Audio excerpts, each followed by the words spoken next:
আলোচনা সভায় গণ অধিকার পরিষদের উচ্চতর পরিষদ সদস্য ও গণমাধ্যম সমন্বয়ক আবু হানিফ বলেন, গণঅভ্যুত্থানের কোনো নেতা অর্থের বিনিময়ে আওয়ামী লীগকে পুনর্বাসনের জন্য কাজ করছে।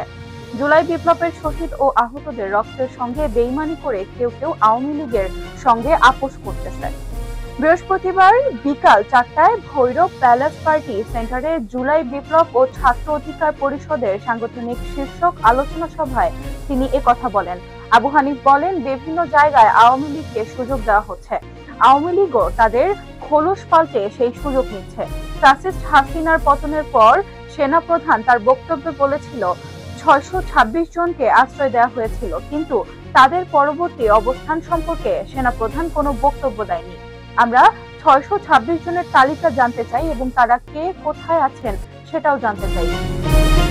তিনি বলেন, জুলাই গণঅভ্যুত্থানের মাধ্যমে নতুন সরকার দায়িত্ব নিয়েছে, এই সরকারকে জনগণ বসিয়েছে, তাই সরকারকে জনগণের পালস বুঝতে হবে। আমরা ইতিমধ্যে দেখেছি আসন্ন নির্বাচন নিয়ে সরকারের পক্ষ থেকে বিভিন্ন রকম বক্তব্য আসছে, এমনকি প্রধান উপদেষ্টার সবশেষে বক্তব্য নির্বাচনের রোডম্যাপের বিষয়টি স্পষ্ট নয়। তাই নির্বাচনের রোডম্যাপের বিষয়ে সরকারকে স্পষ্ট বার্তা দিতে হবে। হানিফ বলেন, 2018 সালের ঐতিহাসিক কোটা সংস্কার আন্দোলনের নেতৃত্ব দিয়েছিল আজকের ছাত্র অধিকার পরিষদ। বাংলাদেশে বিরোধী মতের উপর যখন দমন পীড়ন চলছিল, তখনও অন্যায়ের বিরুদ্ধে রাজপথে সোচ্চার ভূমিকা পালন করেছে ছাত্র অধিকার পরিষদ। এমনকি বিগত সময়ে ফ্যাসিবাদ বিরোধী লড়াইয়েও সোচ্চার ভূমিকা পালন করেছে। সর্বশেষে জুলাই গণঅভ্যুত্থানেও অগ্রণী ভূমিকা পালন করেছে বাংলাদেশ ছাত্র অধিকার পরিষদ। রাজনীতিতে তরুণদের সম্পৃক্ত করতে কাজ করে যাচ্ছে বাংলাদেশ ছাত্র অধিকার পরিষদ। 24 সালে ছাত্র জনতার আন্দোলনের মাধ্যমে আমরা বৈষম্যহীন নতুন বাংলাদেশ পেয়েছি। এ সময় তিনি বলেন, এই জুলাই বিপ্লবের গণ অধিকার পরিষদ ও অঙ্গ সংগঠনের 12 জন শহীদ হয়েছে, কমপক্ষে 1000-এর বেশি আহত হয়েছে। আমাদের দলের প্রধান ভিপি নুরুল হক নূর জেল কেটেছে। আমাদের র‍্যাব রাতে অন্ধকারে তুলে নিয়েছিল। 2 দিন গুম ছিলাম, জেল কেটেছি। কোনো কিছু পাওয়ার আশায় জেল খাটিনি। দেশের জন্য, মানুষের জন্য কাজ করার চেষ্টা করেছি, কিন্তু দুঃখজনক জুলাই বিপ্লবে একসঙ্গে যারা লড়াই করেছে তাদের ভিতর বিভক্তি দেখা যাচ্ছে। এই বাংলাদেশে কোনো গণহত্যাকারীদের স্থান হবে না। জুলাই বিপ্লবের পরবর্তী সময়ে আমরা দেখেছি দেশের বিভিন্ন জায়গায় আন্দোলনের সক্রিয় অংশগ্রহণকারীদের টার্গেট করে হত্যাকাণ্ড চালাচ্ছে কথিত আওয়ামী লীগের সন্ত্রাসীরা।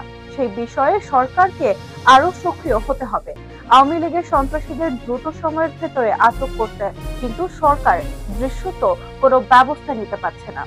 স্বরাষ্ট্র উপদেষ্টার সমালোচনা করে তিনি বলেন, স্বরাষ্ট্র উপদেষ্টা তার দায়িত্ব সঠিকভাবে পালন করতে না পারলে ওনার উচিত দায়িত্ব ছেড়ে দেওয়া। আওয়ামী লীগ জুলাই গণহত্যায় নেতৃত্ব দিয়েছে। আওয়ামী লীগের বিচার না হওয়া পর্যন্ত বাংলাদেশের মানুষ তাদের রাজনীতি করতে দেবে না। কিশোরগঞ্জ জেলা গণ অধিকার পরিষদের আহ্বায়ক মোহাম্মদ নাসির উদ্দিন বলেন, ছাত্র জনতার নেতৃত্বে আমরা নতুন বাংলাদেশ পেয়েছি। এই বাংলাদেশকে এগিয়ে নিতে হবে আমাদের সবাইকে, ঐক্যবদ্ধ থাকতে হবে। এখন তরুণদের নেতৃত্ব দেশকে এগিয়ে নিতে হবে। আগামীর বাংলাদেশ হবে তরুণদের বাংলাদেশ, আগামীর বাংলাদেশ হবে বৈষম্যহীন।